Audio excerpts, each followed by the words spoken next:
انجیر اور زیتون میں کوئی خاص چیز ہے جس کی اللہ نے قرآن میں قسم اٹھائی ہے؟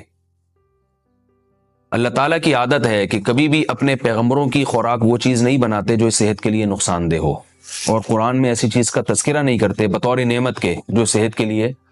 نقصان دہ ہو۔ تو اس یقیناً انجیر اور زیتون میں کوئی اضافی چیزیں ہیں کہ اللہ نے قرآن میں انار کا بھی ذکر کیا، اللہ نے انگور کا بھی ذکر کیا، مگر میرے علم میں ایسی کوئی آیت نہیں جس میں انار یا انگور کی قسم اٹھائی ہو۔ تو یہ بھی یقیناً بہت بہترین پھل ہیں، لیکن انجیر اور زیتون کی اللہ قسم اٹھا رہے ہیں کہ یہ گواہ ہیں کہ انسان بہت بہترین ہے۔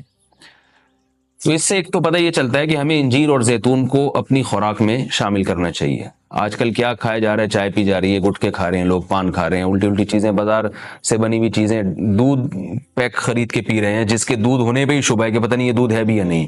اور ایک سوچی سمجھی سازش کے تحت بازاری چیزوں کو پروموٹ کیا جا رہا ہے، اس پہ اشتہار بازی پہ خرچہ کیا جا رہا ہے، ڈاکٹروں کو باقاعدہ خریدا جاتا ہے اور وہ جعلی چیزوں کے فضائل لوگوں کو سناتے ہیں۔ لوگ یہ سمجھتے ہیں کہ ڈاکٹروں میں 2 نمبری ہو ہی نہیں سکتی، یہ غلط ہے۔ بہت سارے ڈاکٹر لوگوں کو بہت ساری غلط چیزوں پہ لگا رہے ہیں۔ تو یہ بازار کی چیزوں سے آپ اجتناب کریں، اور وہ چیزیں جو اللہ نے انسان کی خوراک کا حصہ نہیں رکھی ہیں، سگریٹ اللہ نے انسان کے پینے کے لیے پیدا نہیں کی ہے، ہیروئن، چرس، یہ سب نشے کی چیزیں ہیں جو ہمارے مذہب میں ویسے ہی حرام ہیں، تو ان سے اجتناب کرنا چاہیے۔ انجیر اور زیتون کے کیا فضائل ہیں؟ میڈیکل سائنس نے ثابت کیا ہے، اور حکیم جو ہیں، ماہر حکیم ہیں، طبیب ہیں، وہ بھی بتاتے ہیں کہ یہ 2 ایسی چیزیں ہیں جو انتہائی طاقتور ہیں، لیکن ان میں کمال یہ ہے کہ یہ آپ کے جسم میں چربی نہیں پیدا کرتی اگر اعتدال سے ان کا استعمال کیا جائے۔ ہم دیکھتے ہیں کہ جب بھی کوئی چیز بہت زیادہ انرجی دیتی ہے ہمیں، تو ساتھ ساتھ ایک اس کے ساتھ مصیبت یہ ہوتی ہے کہ وہ موٹاپا بھی لاتی ہے، وہ چربی بھی بڑھاتی ہے، وزن بھی بڑھاتی ہے۔ لیکن انجیر بہت طاقتور چیز ہے، نہ صرف یہ کہ آپ کے جسم میں چربی بڑھاتی نہیں ہے بلکہ چربی کو ختم کرتی ہے، کولیسٹرول لیول آپ کا گراتی ہے۔ یہ زیتون میں بھی ایسا ہی ہے کہ زیتون آپ کی صحت کے لیے انتہائی مفید اور بہت طاقتور ہے، اور کولیسٹرول لیول آپ کا کم کرتا ہے، لیکن یہ ضروری ہے کہ اعتدال سے ہو۔ اگر آپ بہت زیادہ کھانا شروع کر دیں گے تو پھر زیتون بھی چربی پیدا کرتا ہے، ظاہر ہے اعتدال تو ہر چیز میں ضروری ہے۔ اور کچھ چیزیں ایسی ہیں انجیر اور زیتون میں جو میڈیکل سائنس کہتی ہے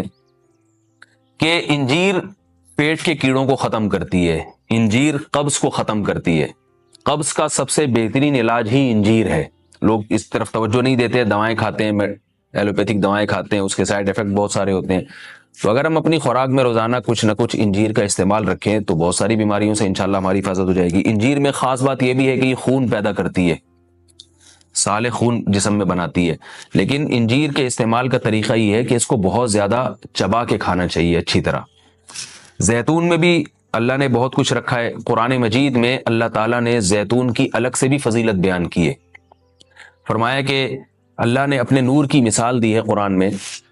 اللہ نور السماوات والارض مثل نورہ کمشکات فیہا مصباح المصباح فی زجاجہ الزجاجۃ کأنہا کوکب دری یوقد من شجرۃ مبارکۃ زیتونۃ لا شرقیۃ ولا غربیہ۔ اللہ نے فرمایا کہ میری مثال اس نور کی ہے، یعنی ہدایت کی ہے، کہ جیسے کسی اندھیرے میں کوئی چراغ رکھا ہو۔ اب اس چراغ میں اللہ نے مثال کس دی ہے؟ یعنی زیتون کی دی ہے، کہ وہ چراغ جس کو زیتون کے تیل سے جلایا جا رہا ہو، یعنی ایسے تیل سے جو مبارک درخت سے نکالا گیا ہو۔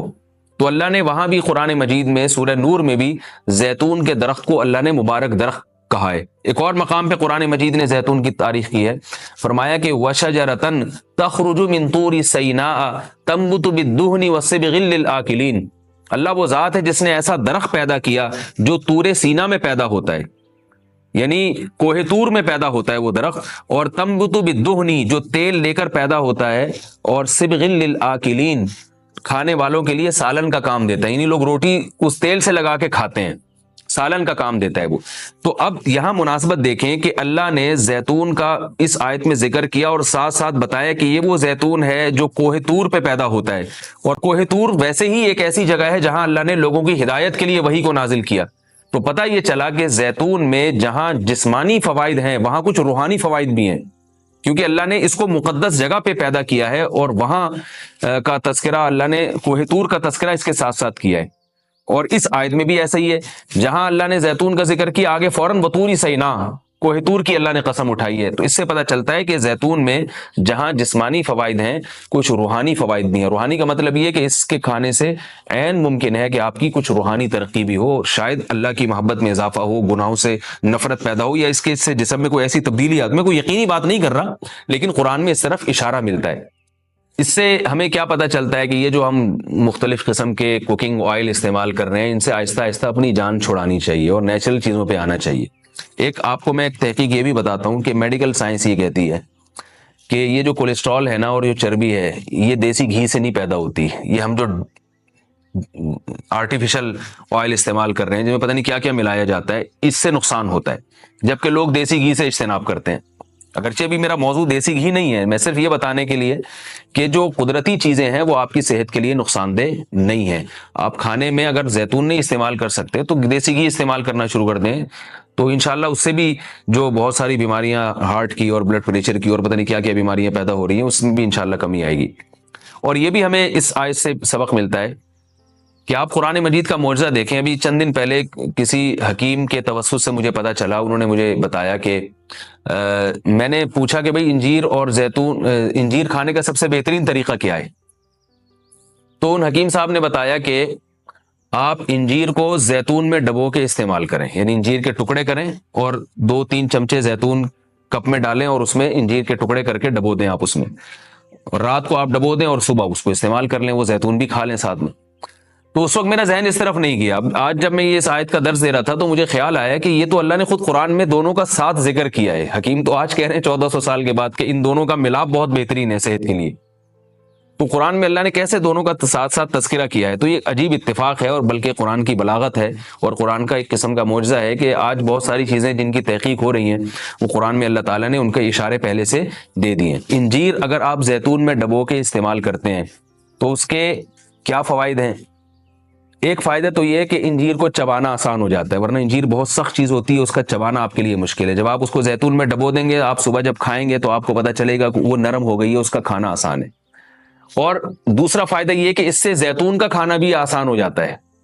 آپ اگر زیتون ویسے ہی چمچہ بھر کے پئیں گے تو جو لوگ زیتون کے عادی نہیں ہیں ان کے لیے مشکل ہے اس طرح سے پینا، وہ ٹیسٹ گین ہوتے ہوتے کافی ٹائم لگتا ہے۔ جب آپ انجیر کو زیتون میں ڈبو دیں گے تو کیا ہوگا کہ وہ کافی حد تک تیل جو ہے وہ انجیر اس کا جذب کر لے گا، پھر جب آپ استعمال کریں گے تو وہ تیل کا استعمال بھی ہوگا، مگر وہ تیل کی ایک خاص قسم کی جو ایک مہک ہوتی ہے جس سے بعض لوگ جس کو پسند نہیں کرتے، تو اس مہک سے بھی آپ کی جان چھوٹ جائے گی اور آپ وہ آسانی سے کھا سکیں گے۔ دوسرا فائدہ اس کا یہ ہوتا ہے کہ یہ جو کمبینیشن ہے انجیر اور زیتون کا، کچھ فائدے انجیر میں ہیں جو زیتون میں نہیں، کچھ فائدے زیتون میں ہیں جو انجیر میں نہیں، تو یہ کمبینیشن ایسا ہوتا ہے کہ آپ کو ایک صحت کے لیے ایک بہترین ٹونک مل جاتا ہے، کولیسٹرول لیول آپ کا کم ہو جاتا ہے، قبض آپ کا ختم ہو جاتا ہے، یعنی اطباء یہ کہتے ہیں کہ یہ دو آتشہ بن جاتا ہے، یعنی انجیر کا فائدہ بھی ڈبل ہو جاتا ہے اور زیتون کا فائدہ بھی اس سے ڈبل ہو جاتا ہے۔ تو جب اللہ نے قرآن مجید میں ایک چیز کا بہت اہتمام سے تذکرہ کیا ہے تو ہمیں اس کو استعمال میں لانا چاہیے۔ میں نے عربوں کو دیکھا ہے وہ بہت زیادہ انجیر اور زیتون کا استعمال کرتے ہیں، مگر ہمارے ہاں صبح صبح لوگ جیم کا استعمال کر لیں گے، شہد نہیں استعمال کرتے، اور بچوں کو ٹافیاں کھلا دیں گے، انجیر نہیں کھلائیں گے کبھی بھی۔ میں اپنے والد صاحب کو دیکھتا تھا، وہ ہمیں انجیر لا کے دیا کرتے تھے، ہم کھاتے تھے اس کو شوق سے، والد صاحب خود بھی استعمال کرتے تھے۔ تو والدین کو چاہیے کہ بچوں کو ان چیزوں پہ ڈالیں، میٹھا کھانے کا بچوں کو شوق ہوتا ہی ہے، تو آپ ٹافی یا چاکلیٹ کے بجائے آپ ان کو انجیر کھلا دیں، آپ ان کو کوئی ایسے پھل فروٹ کھلا دیں، شہد کھلا دیں، تو ان چیزوں پہ لانا چاہیے، کیونکہ اللہ تعالیٰ نے صحت کی حفاظت کا بھی ہمیں حکم دیا ہے، قرآن و سنت میں اس کا بہت تاکید سے حکم ہے۔